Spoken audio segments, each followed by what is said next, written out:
Welcome back to Previously Prohibited. It's our first episode of 2025. I'm Jenin Eunice here with my co-host Melissa Whitty, and we have so many exciting things to talk about. It's been a crazy beginning of the year. We have two, I guess you would say, terrorist attacks, one in New Orleans, one in Las Vegas, a completely insane law in New York that singles out criticism of Israel for special treatment, which is clear viewpoint discrimination. So several exciting topics to talk about. And Melissa, why don't I turn it over to you? All right. Well, welcome back, guys. Thank you so much. And if you could just do us a little favor, go follow us wherever you're listening to us on right now, whether it's YouTube, Spotify, Rumble, Substack. If you could just hit that like button, hit the follow button, it really helps in the algorithm. And we are so excited. They like 2025 has already opened up with a huge bang. Yes. You know, no pun intended. Yeah. Not a good sign, but yeah. So I think we started off the new year with two, what I guess we'd say are terrorist attacks. It depends how you define terrorism, I suppose. But in New Orleans, a man drove a truck into a crowd of people on Bourbon Street. In Vegas, there was an incident in front of the Trump Hotel, which was originally thought to be perhaps politically motivated, and now it's just looking more and more bizarre. But Mel has been following that very closely, so I'll let her give the latest updates. Yeah, so let's start with New Orleans, right? Because it was the first one. We have a man named Shamsad Din Jabbar. I know I'm probably butchering that. He's ex-military, recent convert to Islam. From what I could tell, doing research this afternoon, it happened sometime within the last year. Was he from a Muslim or Arab background? Because his name sounds, I'm sure that's I don't import to some people. Right. I kept getting mixed stories about whether or not he changed his name. His father is Moroccan. Okay. His mother, I guess, is African American. He was born and raised in the Houston area. He's definitely American citizen. Right. Right. He so he was in the military for 10 years. He's 42 years old. So he's in the military for 10 years. He gets out and he is a real estate agent for a little while. Then he starts working as an IT specialist for Delatour. I think I'm saying that right. Which is like a CIA contractor. Yeah. Military intelligence contractor. And it's interesting because they kept saying like that he had a lot of financial issues, but apparently at this most recent job that he's worked at since 2021, he was making about 10 grand a month. So he's living in a some kind of trailer. I don't know if it was a double wide or single wide, but it didn't look, it looked okay in the video that we saw yesterday. Certainly wasn't like run down or anything like that. Just kind of average, typical, I read he had gone through a couple divorces or something. Right. So he's got 2 divorces under his belt. He has 2 children. One of them, I believe, 2 daughters. One's 20, one's 15. Unfortunately, I mean, it's really sad. But so he converts to Islam sometime within the last year. And then at some point last summer, he decides to pledge allegiance to ISIS, right? And that's when, according to his ex-wife's new husband, he starts getting really weird, right? So my guess is he probably had some kind of mental break. Yeah. Presumably. Yeah. I mean, we have to kind of presume that. So he starts getting really, really weird. And then really we don't have any background between June and then New Year's Eve. Yeah. But so New Year's Eve day, at some point in the morning, he rents a Ford F-150 Lightning, which is a fully electric. This New Year's? He rented the car on New Year's Eve, right? Because it was like very late in the early morning hours. Yeah. So like 3 a.m. or whatever, when people were still partying from New Year's Eve. Right. Yeah. So he's in Texas New Year's Eve day, and that's what, Tuesday, right? And in Texas all day. Well, actually, I take that back till about 1:00 in the afternoon. That was the last time he was spotted in Bayside, Texas. And Baytown, Texas, which at 12:15, that's about 5.5 hours away from New Orleans, and 327 miles. I don't actually know about the efficiency of those Ford Lightnings, but I presume he'd have to stop to charge at least one time.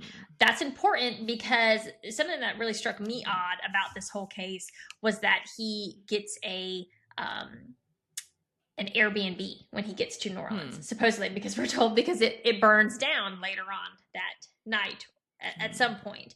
But anyway, so he's in Baytown, Texas, 12 o'clock. It takes 6 hours to get to New Orleans without having to charge. I don't know how long those things take to charge. I presume probably about an hour, I'm guessing. So 7 hours. So now we're into about 7 o'clock, right? Well, what we know is that at 1 o'clock, the cameras in the quarter have him on camera. This guy's dressed in like a suit and like he's dressed nice. He's not dressed. And you mean 1 a.m., right? Right. Sorry. 1 a.m., yeah. So 1 a.m. Right. And he is taking these coolers of explosives that he has made, and he's wheeling them around the quarter. Apparently, presumably, we don't have him on camera doing that, but we do have him on camera in the quarter, and they say that that's when he was placing the coolers of explosives. So he does 3 of those. He then goes somewhere, maybe back to the Airbnb, changes into full military gear, gets back in the Ford Lightning, gets on Canal Street. Are you familiar with New Orleans at all? I've been a few times, but yeah. So I'm actually really familiar with the city. So he's on Canal Street, which is like pretty much the biggest street, like one of the most important streets is what everything is off of, going through or going by the quarter. And it's really weird because normally they have these big barriers that they put up, right? They come up out of the ground, and they're like steel barriers to keep cars, to keep the flow of traffic out. But apparently they're broken at this time. And I guess they just put up orange cones, which is just really bizarre to me because he turned straight from Canal onto Bourbon, right? Which is just, it's like the most busiest intersection. Like if your barriers are broke, this is the place you would put the cop car, right? To stop anybody from coming. And more so, not because you're really going to try to like stop from terrorist attacks, just because you're drunk drivers. I mean, it's freaking New Orleans for crying out loud. Right. You know? On New Year's Eve. On New Year's Eve. Like this is, I mean, so it's really weird that they don't have anything in place there. And just a total kind of amateur hour is what it sounds like. It's 3:15 a.m. He just barrels down, ends up hitting, I guess, something like 50 people, kills 14 of them, and then gets out of the vehicle with an AR-15 and a handgun and just starts shooting, and then is immediately responded to by NOLA PD and is shot and killed. They find explosives in the car, just really bizarre stuff. And then, like I said, at some point, the Airbnb that he rented in New Orleans is burned to the ground. But I don't know. I think the Airbnb thing is just weird to begin with, because why rent it if you're not even going to be there for an hour, maybe 2? Right. Very strange. And then things get even weirder, right, when there's a search conducted of his permanent home. Right. So initially they say they don't think he acted alone. They do think that there are accomplices. So obviously, people are kind of freaking out. Then we have the Vegas bombing. It happened just 5 hours after. Regardless, now we're like 30 hours out, and apparently the FBI has, they have gone through his Houston home. They just released the crime scene back to the landlord, is what they've said. And they said they were finished. They took everything they needed. So last night, it's about 36 hours after the attack, we, the public, get treated to this exclusive walkthrough of his home done by none other than this insane Zionist reporter. This woman is like a dual citizen, Israeli citizen, who works for the New York Times, or excuse me, for the New York New York Post. Post, yeah. Used to work for PragerU. Yeah. I mean, I think it's important to point out that, like, to normal intelligent people, you're like, what does a lone wolf guy in New Orleans, you know, who had some bitter divorces, maybe converted to Islam, what does that have to do with Gaza? But right. you have to remember that the Zionist enterprise is attempts very hard to connect every bad thing that happens basically to Islam, or at least a lot of bad things, Right. in order to convince Americans, Westerners, that Islam is the problem and sort of paint all Muslims with the same brush and therefore justify what we're doing in Gaza, or what Israel is doing with our tax money. Yeah, and we Gaza. saw it all day, New Year's Day. I mean, every single big right-wing account was pushing this crap. If you stand with Palestine, this is what you stand for. If you know, there were already some big planned pro-Pal marches, and every single one of them, they were sharing videos saying, look at what, we just had this terrorist attack, and look at these people, they're out in the streets supporting the terrorists, which is just has nothing to do with Hamas. Just so people know, ISIS declared war on Hamas before they declared war on Israel. 2 full years before. Okay. Hamas has actually sent people to fight ISIS. Israel has never once sent its soldiers to fight ISIS. Okay. They have never joined any international coalition to fight ISIS. Okay. So it is patently absurd that anyone would try to link the two, considering that Hamas literally was doing public executions for people who had been caught collaborating with ISIS. Right. I mean, it seems patently absurd, but it actually works quite effectively for a lot of people. And it was, and it was the same thing with the Christmas market. Right. A Christmas market guy who, like, was you hated don't even have to Islam. be a Muslim. Yeah, exactly. And you're a Muslim. I mean, Exactly. If you're just from the region, that's it, Yeah. So that to me was clearly sort of the purpose of having, and what, like, okay, so she was the only reporter who wanted to go in there. Like, why did she get selected? I find it hard to believe that no other reporter from any other publication had any interest in checking out this guy's home. Oh yeah, so just so people know, if you haven't seen the video, this chick shows up, and number one, she's just in dressed leggings. ridiculously. Literally, I mean, she looks like she just came straight out of freaking Hot Works or Orange Theory. She's got on, Lululemon leggings. She's got on this like pup jacket with like the fur hood. She's got on a American flag baseball cap.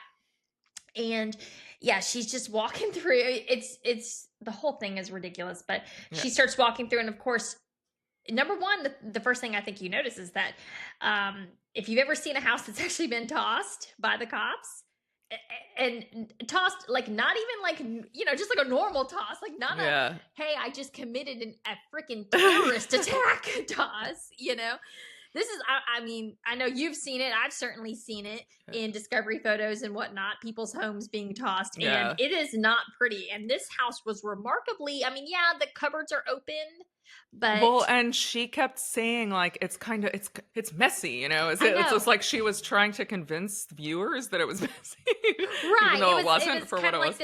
Right? Yeah, it was probably a really clean house, to be quite honest with you. Prior to the FBI coming in, and even then, like, there's some stacked up stuff somewhere. I don't know. I think just because I've just got these mental images, like, of the houses, like the pictures I've seen of houses that have really gotten searched, and it is just, I mean, they tear everything up. They rip the couch cushions open. They are looking everywhere, and we didn't see any of that. Something else that I thought was interesting that somebody pointed out is this guy had a ton of stuff in this house, but there was no pictures anywhere. And I thought that was really interesting too, because I've seen houses where there weren't pictures, but there's also really nothing else in the house, right? Yeah, interesting. And I say this because I've seen a lot of, because I used to work as paralegal for criminal defense attorney, so I've seen tons of discovery files. I've seen all these criminal houses, these or the accused houses, and all different kinds, but there's usually kind of a type, and you usually know what you're going to see when you look in. And this one was just a little different in that, again, there was nothing really that personal. The only thing personal left in the house was giant Kafi. Quran. And then a kafia. Don't forget the There was a kafia. kafia. Yes, there was a kafia. So there's a Quran on the night or on the fireplace mantle. I'm not Muslim. I don't know where Muslims keep their Qurans. It seemed like a really weird spot to me. And it 'cause was it's like, open to a passage that was inflammatory or something. right. It's like open to a specific passage. And it's in Arabic.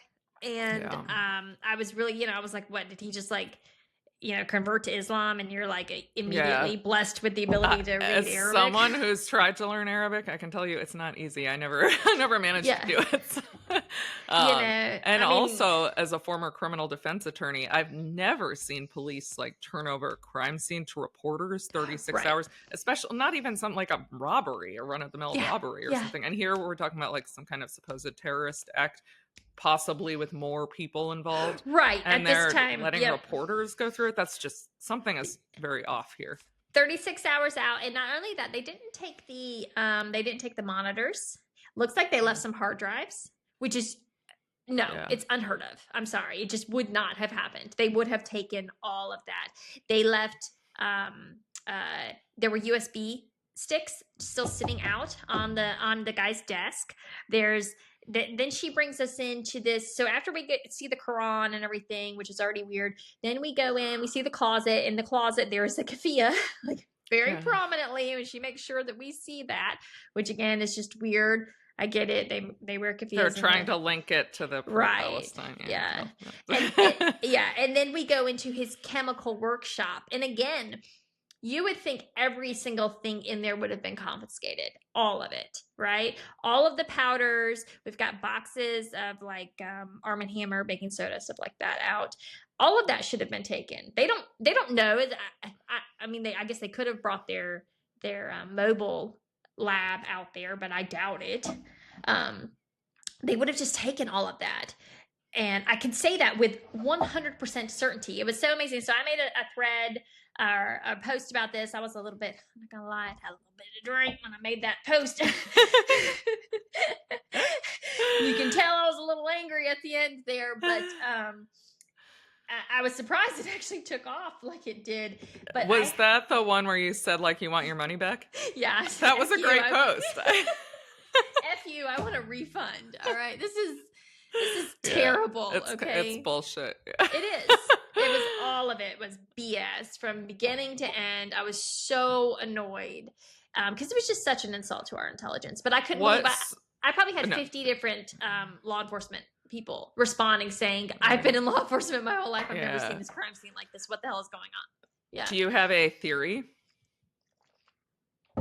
My theory, if I think the FBI is being honest, if I think they're acting in quote unquote good faith, my theory is that they left it wide open because they were hoping somebody else was going to come back, right? Because they put it out there. They thought he acted alone, and they left a lot of stuff there. And so I was thinking maybe that's why they brought this girl in. I don't know. It doesn't really matter because clearly that didn't work out because today they shut it back down. Yeah. So today they had the sheriff's office out there and they were bringing in federal bomb squad investigators. They said there was a miscommunication. So again, I'm having to, if I'm presuming like this was some kind of setup, I don't know. I think that's weird because I'm like, if this person is smart enough to evade you, to have not left anything that you could find them, then I'm going to presume that they're smart enough not to come back and see that this is obviously a trap. Yeah. I mean, at the very least, they're like so incompetent that it's shocking. Yeah. So you have to presume, like, best case scenario, they are grossly incompetent. Yeah. Worst case scenario, they're trying to stage something. This is a false flag, and they're staging. Yeah. Well, and I don't know which is worse because it's very scary if our law enforcement agencies are incompetent, but it's also scary if they're staging stuff. Right. Yeah. So I don't know. I think I'll take stupid over evil. You know. Yeah. I guess. Yeah. Although I would just prefer neither, but yeah, I know. Well, we would all like that. Well, not all of us, but so Vegas, because I think we also should talk about the possible connection. So the same day there's another incident in Vegas, and there are several similarities between the two, which have raised some red flags, I'd say. Right. So Vegas is now that's at 8:30. I think that's Vegas time, so that's Mountain Time, I believe. I believe Vegas is Mountain Time. I could be wrong. Could be West Coast. Yeah, I'm not sure. It's it's one of the two. Right. Regardless, it's like 8:30 in the morning, and it's right outside of Trump Tower. Okay, and this Tesla pulls up. It's a Tesla truck, brand new Tesla truck, and the first thing that we got is that it's just like exploding, right? And when the video first hits X, everyone kind of thinks that the battery has exploded, right? Because we've seen those videos before, and it's really wild. But there's these crazy kind of explosions coming from within the car. People immediately, I'll be honest with you, I thought it was just the battery exploding. Then when we heard that there were fireworks inside, I thought that made even more sense. The battery exploded. The fireworks went off. That's why we had all this stuff going on. There was a lot of confusion. Of course, a lot of people jumped to immediately, this is a terrorist attack. This is linked. They're activating their cells everywhere. We heard it all. So I held off yesterday, not saying anything. Then it comes out that it's not some Muslim guy or anything like that. It is it's like this white dude, right? Matt Berg is his name. Livelsberg is his, but I guess he just shortens it to Berg. And dude is a Green Beret, been in the Army for 19 years. He went in as a communications, an 18E, which is so Green Beret teams, they have like a medic, a communications guy, an intelligence guy, a bomb guy, and then they have like a team sergeant, and then I believe it's a team warrant officer, right? I think that's it. I used to be married to a team guy, so I remember I was married to an 18D, and so but this guy was an 18E, and so that was intelligence. But apparently, at some point, he switched over to, or no, he went in as communications, and then he switched over to intelligence, which I think is like 18F. Don't quote me on that.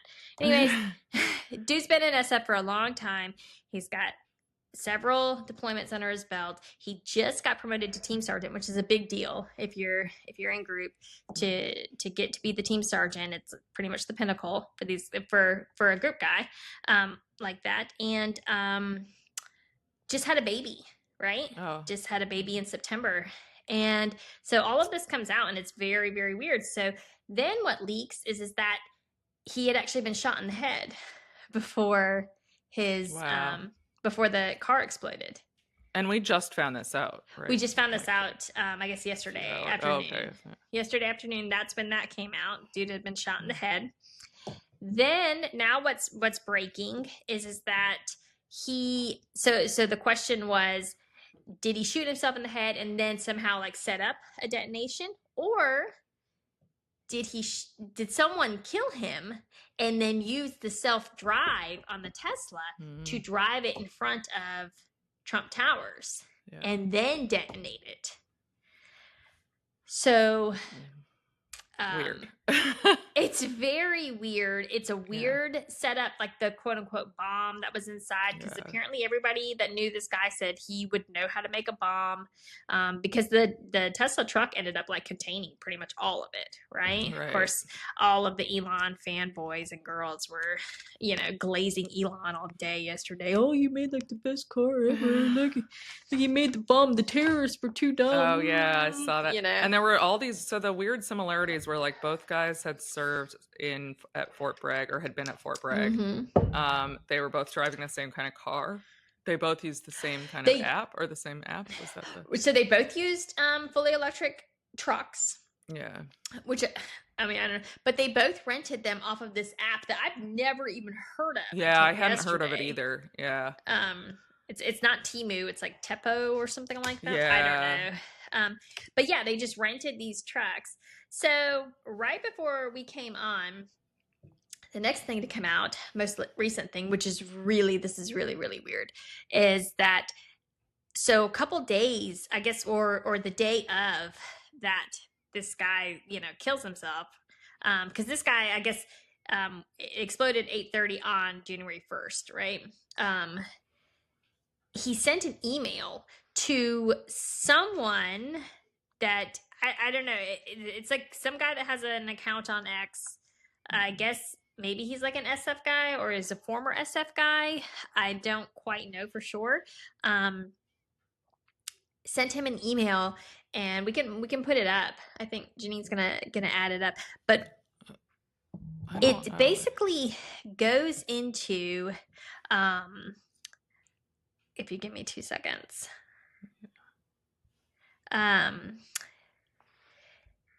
He starts talking about the drones in China, right? Or not the drones in China, but talking about the drones on the East Coast, and he attributes them to China. And right. He basically says he says he's not under duress or hostile influence or control. He says his first car was a 2006 black Ford Mustang. I guess that's to let people know it's him. He says, what we've been seeing with drones is the operational use of gravitic propulsion systems. So, of course, we have to go look that up. Gravity propulsion technology is like, I guess, like an inverse use of gravity. They kind of reversed gravity. I certainly don't know anything about physics and can't tell you anything about this technology, except that apparently, this is wild. This is where it gets really creepy and weird. Because he says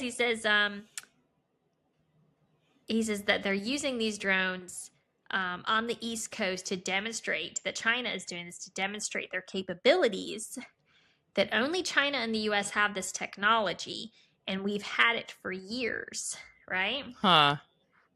That is so strange. So, of course, conspiracy theorists are like going insane right now because this is linked, they say, to that missing Malaysia flight from 2014, MH370. Okay. Too weird. So nuts, right? And there's been allegations for like a year now that's basically the technology that was used to make that plane disappear, and that there were actual scientists, Chinese scientists, very important ones on that plane, and we essentially took them out. Wow. So that's obviously all conspiracy theory. I can't prove any of this. I'm just relaying what I'm reading online, and it connects dots if this is legitimate. But literally right before Jenny and I signed on, another thing comes out. Yeah, so that's it's hard to see. Yeah. I'll share it I'll share it on the pod page, and it's on my page. I'm sure Janine will share it as well. Yep, so you can read the email. Yeah, so you can go read the email. So right before we sign on, another guy chimes in, and this guy runs like an SF Signal page, right? So apparently, and again, I don't know that much about Signal either. This guy chimes in. He says, this is the single most important piece of information in the Vegas bombing. We cannot trust any of the information contained in the emails or messages from Matt Libelsberger after December 29th, when his Signal safety number was changed. For those of you unfamiliar with Signal, it is a peer-to-peer encrypted messaging app that assigns you a unique safety number based off your phone and SIM card. It only changes if your Signal account is loaded onto a new phone or SIM. It automatically lets everyone in conversations with you know if your safety number has changed. And Matt's changed on the 29th. Wow. So a lot of people were saying when they read that email, they're like, this thing, it's a little too convenient, basically setting up a war for China with China. The whole thing sounds spoon-fed to us. It's what they want us to believe, right? Right. Which, again, I got the same exact feeling when I read through that. And so then I'm reading this guy's stuff, and I'm like, okay, well, is this all an op? Is this all? The whole thing is just nuts, right? It is. And the fact there are two of these and all these similarities between them, maybe it's a coincidence. Who knows? It's all very strange. It's a hell of a coincidence if it is. I'll be honest with you. No, I think everybody is struggling a little bit to, I have to say I'm someone who kind of I really try not to buy into conspiracy theories, but it's Yeah. becoming increasingly harder Oh yeah, no, over the years and not to I'm do one. I'll that. dive right in. I'll dive right into it. I Yeah. don't care. I can't, I can't make heads or tails of this stuff, Yeah. and so, I really try hard to think through all the rational explanations, but Yeah. I with this one I'm struggling. Um Yeah. so I'm sure we will continue covering this story because it's fascinating, and I'm sure there's going to be a lot Yeah. more coming out over the coming days and weeks. My litmus for conspiracy theories is how many people would have to be in on it. Yeah, You know, yes, uh, that's and on this one, it does seem like it. I don't know. It's kind of how you look at it, because this actually could be done by just a handful of people. yeah. Yeah, I Um, think a handful of people can keep a secret, but not hundreds. right, That's right. the But if you have to bring, more to me, more than about 50 people. I think 50 people yeah, is still pushing it, but I do think it's possible. But yeah, anything more than that, it, when it starts getting really fishy, you're just looking mostly at incompetence. You know. yeah, yeah. Um, Well, speaking of that, to slightly change gears, there is a really ridiculous bill that I mentioned at the beginning that is on the floor in the New York State legislature. And yes. this bill, I'm having some trouble with the screen share, so I think I'm just going to read it. Um, what it does is it basically penalizes people for vandalizing pro-Israel print. And it is called the New York State Anti-Semitism Vandalism Act, and it defines it as follows: a person. So this would make the offense a Class A misdemeanor, which actually exposes one to jail time. A person is guilty of vandalism of pro-Israel print when such person intentionally destroys, damages, removes, or causes to be destroyed, damaged, or removed any banner, poster, flyer, or billboard which is located in a public space where the intent or purpose of such banner, poster, flyer, or billboard is to bring awareness for Israeli individuals who have been victims of a crime or to positively support the country or citizens of Israel in any way. I don't really know where to begin with this because it is so strange. I don't know if there's any precedent for anything like this Right. where a legislature is giving in the United States is giving special protection to a country in terms of like people criticizing it or opposing its actions. Vandalism of private property is I presume a crime in most states. I mean, I haven't like Yeah. read through all the criminal codes in all 50 states, but it's so obvious that it would seem like it is.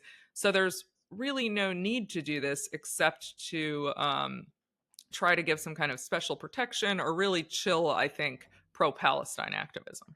Well, yeah. Well, what I thought was interesting, number one, was how many sponsors the bill had. I think it was something Yeah. like 8 is what I saw, which seemed like a lot to me. Um, but also it's public property. It specifically Right, states, so what it is those hostage flyers, right? right. That's what they're getting at. Right. And because a piece of paper doesn't actually have any real value, right? You Right. can't assign, 19 cents is how much it costs you to Right. make the copy. So there's no actual value. So there was nothing they could charge people with for ripping the posters down, right? So what they want is a special law to ensure that people could be criminally punished for ripping down hostage posters. And But it is only specifically for Israel.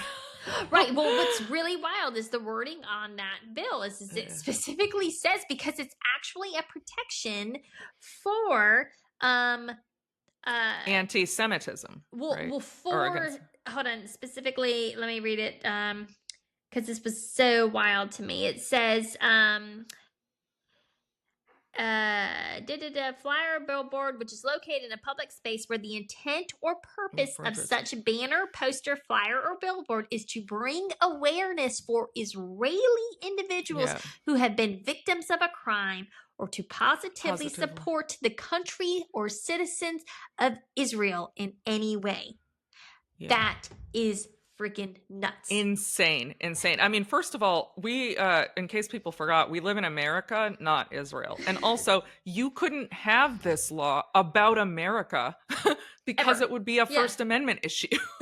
Well, it's So still we are definitely giving a First Amendment issue. Yeah, no, I know. We're giving heightened protection to a foreign country and Right. foreign citizens. I just don't even know how to even. I have to say, I'm a First Amendment lawyer.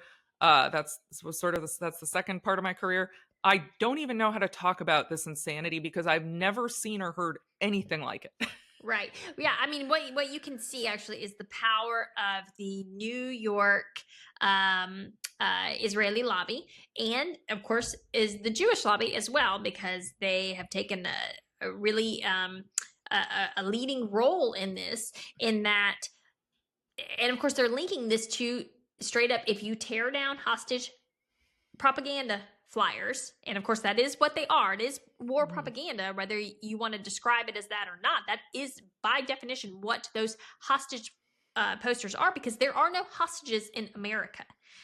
Hamas is not holding anyone here. You're not getting anyone back. It is nothing but to bring the messaging, pro-war messaging, to the American public, which is by definition propaganda.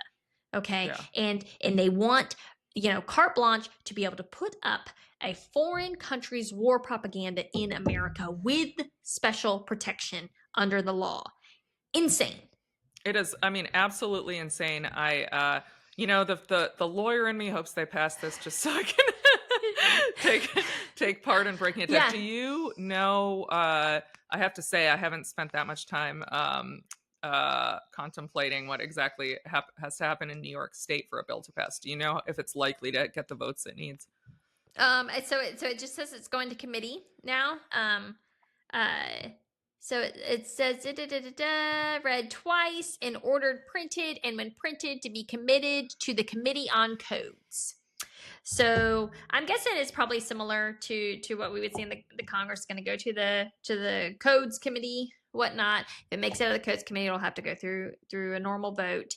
I can't see it really passing. I think it would, but I don't know. There's a lot of things that I didn't think that would pass. You never know. Right. You never know. Because the fact it even got this far is frankly stunning. Right. Because these politicians, the thing is that most people just aren't going to hold it against them. Right. There's like a small, I don't want to say fringe, but it is a small group of committed leftists who, yes, they will hold it against them. But what's, they're just going to weigh it out. What's in it? They could get a lot of money from the Israeli/Jewish lobby to support this, to vote for it. And what's the downside? If they don't vote for it, they have a good chance of that money working against them. And do they get rewarded by their citizens with votes? Unfortunately, I don't think it makes a bit of difference to most of the citizens either way. So very cynical. It's sad that doing the right thing is not a a driving force in politics anymore. The attempts to stifle American speech on behalf of this foreign nation, I don't think I've seen anything like it. I don't think I could have predicted anything like it. And we may have touched on before the Anti-Semitism Awareness Act, which is, I believe it's still in the Senate. So it actually passed in the House with a very high, overwhelming majority. And it makes it so that campuses can't receive funding if they do not adopt the International Holocaust Remembrance Alliance's definition of anti-Semitism, which includes criticizing Israel, holding Israel to a standard higher. Exactly. So criticizing Israel when you're not criticizing another country who does bad things, like crazy stuff. And frankly, that definition, I think, it's not meant to have the force of law. And the guy who came up with it said that. He was like, no, this is just like, these are like red flags. Like, these can be signs of anti-Semitism. This isn't meant to like serve as a legal definition. But obviously what this is trying to do is make it so that people, students, in the case of the Anti-Semitism Awareness Act, are afraid to say things for fear of getting punished. And so they just don't talk about Israel or Palestine. Yep. That's the clear purpose. And it's the same here. It's the clear purpose. Yeah, which is what they want. If you're not going to come out and support, then just keep your mouth shut. They'll take either or. Exactly. And the silver lining on all this is censorship is is the tactic of people who are losing. They know that they are losing the debate, and so they have to silence opposition.